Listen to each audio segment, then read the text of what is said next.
Hello guys, welcome to my YouTube channel, Arabong Hilaw, PSKSA. 2028 ay talagang the will of the people. The will of the people dahil wala nang vote buying. Okay, what about a Sara Duterte presidency? Because some sectors are also saying change must happen, government must correct itself, but we should make sure that there should be no more Duterte in government. Oh, so ikaw, anong basa mo naman? Sino ba yan nagsasabi na no more Duterte? Maraming ganon. Sa mga protest, ganito ha. Gusto lang, may DDS. Gusto din may naman, church. At saka syempre yung left, di ba? Gusto din naman lang kasi sila mag-presidente. Alam nyo, hindi ba demokrasya ito? Hindi ba ito padamihan ng boto? Galit kayo kay Sara Duterte kasi hindi nyo talaga kaya. Kahit anong gawin nyo, anong ginawa ngayon ng mga congressman. Pinasa ang budget niya without any question. Courtesy na daw. Hina mo kung ano kayo ka. Mga balimbing kayo. Wala pa nga 2027 lalaro na kayo kasi baka sakaling magpresidente yari kayo. That's how you read it? Yeah. Na pumapwesto na ha, parang nakita na nila na nawala na ng poder. Parliamentary courtesy. Bull. Yung impeachment nyo. Yung mga quadcom nyo dyan, mga tawag ng tao, tuwadcom. Alam mo, no other institution of government is so vilified by the people than this House of Representatives. Ang hirap talaga ng Representatives. I caught your word. Tao, wala na talaga silang dangal. Nakakahiya na. Ginoo ko, nakakahiya na. Parang, ano ba yan? Parang ayoko na mag-congressman. Parang, if you have any sense of decency at all, stop!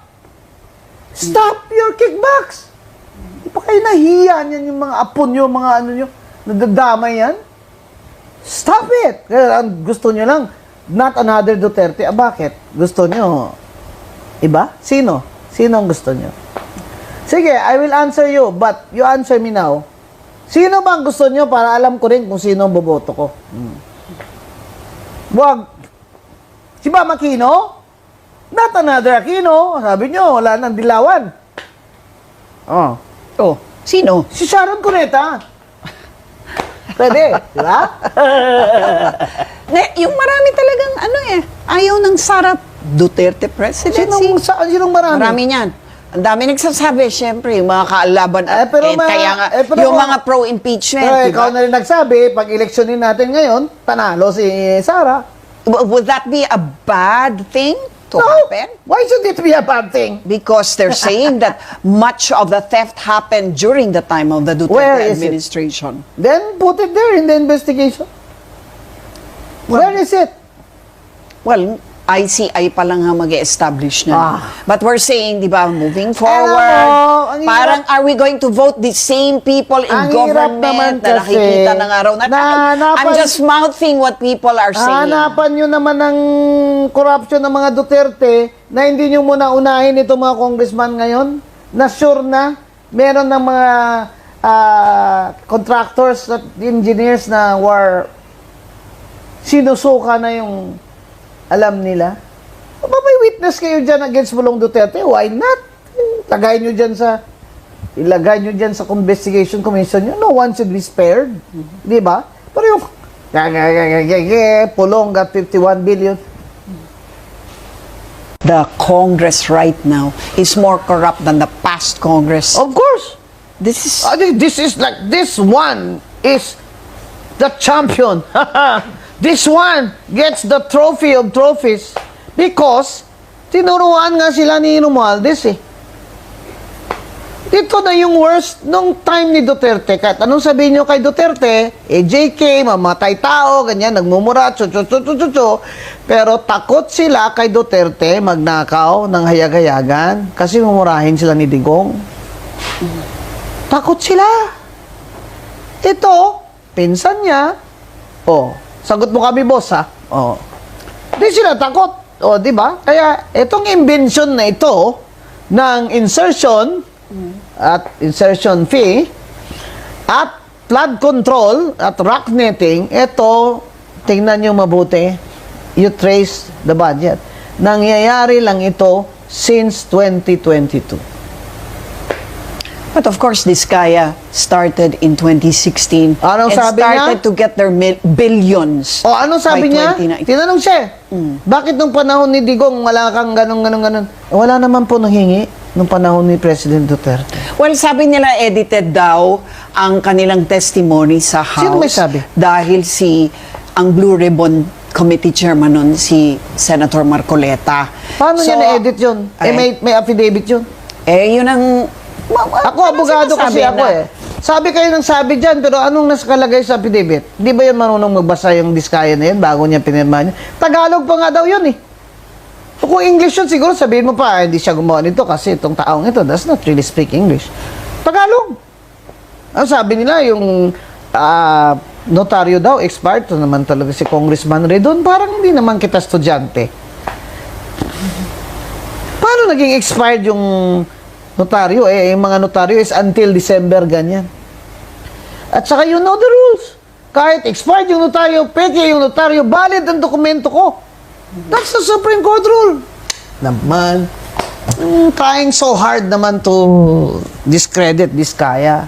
Sino pa ang lalabas? Bakit daw yung impeachment ni Sara, anti-impeachment ako? Ano ba ako, uto-uto? Sasabihan ni Romualdez, impeach nyo yan si Sara. Ako, susunod din sa kanya. Ano ko, uto-uto? Tapos ngayon, tama ako, di ba? Tama ako. Why were you against it? Walang due process.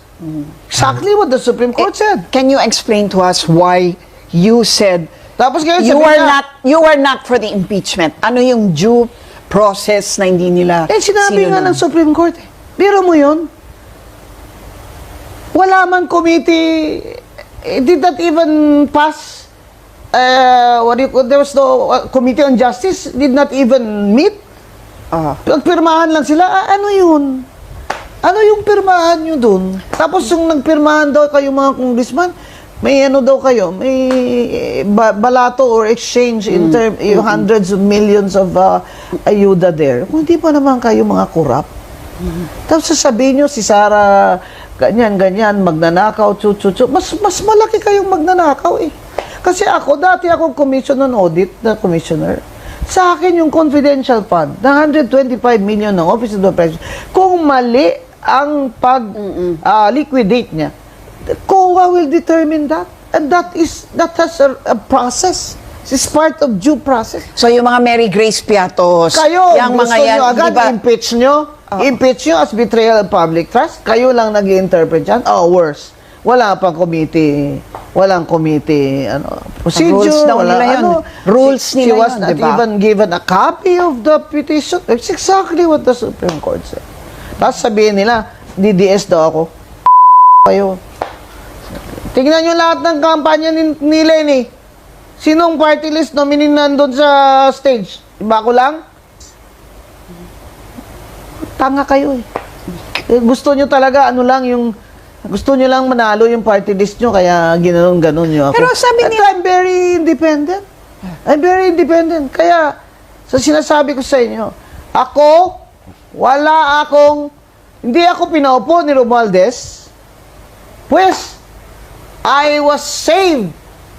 Sabi nga namin ng mga P3 board, we were blessed. Ako. because if you had been allowed to sit what? You won't Dalawa be lang able ang to mangyari. speak out like Number this? one, maaga ko pa siyang binulgar. Or number two, baka nagkautang na loob pa ko sa kanya. Napaupuin mo How? lang ako, sa iyo kami, ganyan. Kaya ako, ang P3PWD, representative ang zero kickback. Kasi hindi pinaupo ni Romualdez. This is a race for the 2028 presidential elections and a preparation for how they will mangle again the 2026 budget. Options. Ano po yung parang nakikita niyo po parang insight niyo po dito regarding po sa mga pangyayari po?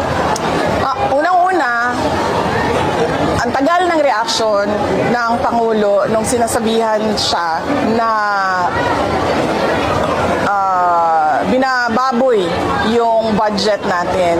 Nagsabi na ako noong 2024 at alam na niya na merong gano'n na nangyari sa Department of Education at sigurado ako hindi lang yan sa Department of Education at sa Department of Public Works and Highways. Nandyan din yan ang corruption sa iba pang mga departments. Pero parang bang noon ay wala siyang naririnig. Tapos kailangan pa na malubog yung ating mga kababayan sa baha at kailangan pa na mahirapan or pahirapan yung ating mga kababayan bago siya nagsalita. Nung nagsalita na siya, ay wala man din siyang aksyon. Puro lang salita.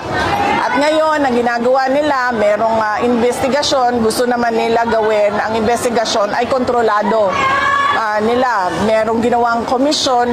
Bakit pa tayo gagawa ng komisyon? Eh alam na natin, nakikita natin sa budget kung paano chinap-chap yung budget para mabigyan ng pondo ang flood control at napakadaling i-check kung nasaan o kung wala bang flood control projects na ginawa. Ang susunod ay yung kanilang para bang wala silang pakialam na isa sa mga tinuturo na nagnakaw ng pera o kumuha o nag-chop-chop ng budget ay si Congressman Zaldico. At ngayon, si Congressman Zaldico sinasabing wala na dito sa Pilipinas at sinasabi nilang nandoon sa United States of America. At sumunod pa yung pagpaparesign kuno kay Speaker Martin Romualdez. Pero ang pumalit naman ay sino ang pumili? Sila lang din, yung grupo lang din ni Speaker Martin Romualdez ang pumili ng pumalit na Speaker of the House of Representatives. Sinasabihan ko kayong lahat, mga kababayan, ito ay race o race, ganit sa Tagalog. Karera. This is a race for the 2028 presidential elections and a preparation for how they will mangle again the 2026 budget of the country. So yan yung pinagtutuunan nila ng pansin ngayon. Yan lang yun, wala nang iba. Yung 2026 hatian ng 2026 budget at yung paano sila mapapanatili sa pwesto pagdating ng presidential elections sa 2028. Alam niyo kung paano, isa sa mga examples na masabi ko sa inyo na wala talaga silang sinseridad sa investigasyon sa flood control. Kasi tinuro na, pinangalanan na, hindi lang ako ang nagsabi, Zaldico at Martin Romualdez. Si Zaldico, hinayaan nilang umalis ng bansa.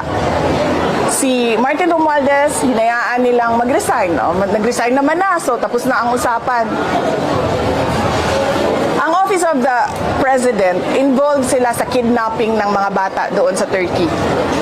Ang Office of the President, involved sila sa kidnapping ni dating Pangulong Rodrigo Duterte. Bakit ngayon nawala si Zaldico at aalis si Martin Romualdez, hindi man lang nila magawa na kidnapin si Zaldico doon sa Amerika at ibalik dito sa atin sa Pilipinas, at hindi man lang nila magawa na ikulong si Martin Romualdez dyan sa detention unit ng House of Representatives. Wala. Dahil wala silang sinseridad, pinapakita lang nila sa mga tao na kunwari meron silang ginagawa. Pero ang totoo niyan, naghahanda lang sila para sa hatian ng 2026 budget at para sa kung anong gagawin nila sa 2028. Okay guys, yun lang ang video natin for today. At don't forget to follow, like, share, subscribe to my YouTube channel. At marami pong salamat sa inyong lahat. God bless everyone. I love you all. Bye-bye.